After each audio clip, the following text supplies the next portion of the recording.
আসসালামু আলাইকুম আমার প্রাণপ্রিয় বন্ধুগণ ও সকল শ্রোতাদের জন্য আজকে আমার ভিডিওটা হলো ঘূর্ণিঝড় আর কালবৈশাখী ঝড়ের পার্থক্য কী।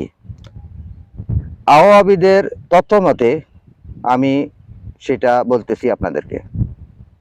ঘূর্ণিঝড় সৃষ্টি হয় বঙ্গোপসাগরে আর কালবৈশাখী ঝড় সৃষ্টি হয় উপরে, যেমন ভারত বাংলাদেশ বিস্তৃত এই অংশগুলোতে, ভারতের পুরা অংশ না, কিছু অংশ নিয়ে বাংলাদেশ নিয়ে এই কালবৈশাখী ঝড় সৃষ্টি হয়। সেভেন সিস্টার যেটা বলা হয় বাংলাদেশ সহকারে।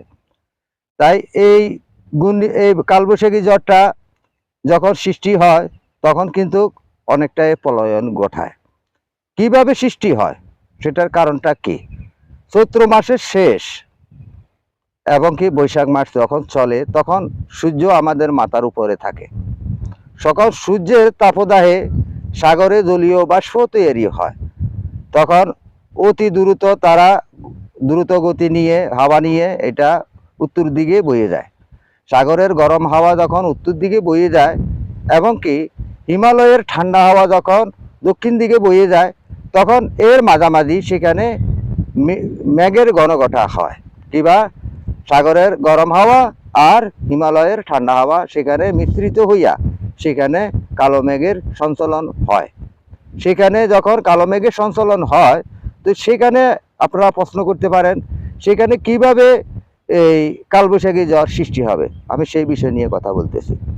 সেটার সৃষ্টির কারণ হলো কি, যখন বঙ্গোপসাগরে যখন গরম হাওয়া আসে আর যখন হিমালয়ের ঠান্ডা হাওয়া আসে, হাওয়া মানে আমরা হাওয়া বলি, সেটারে অনেকে আমরা গ্রাম্য ভাষা কিংবা আমাদের ইয়া ভাষা আমরা মেঘ বলি।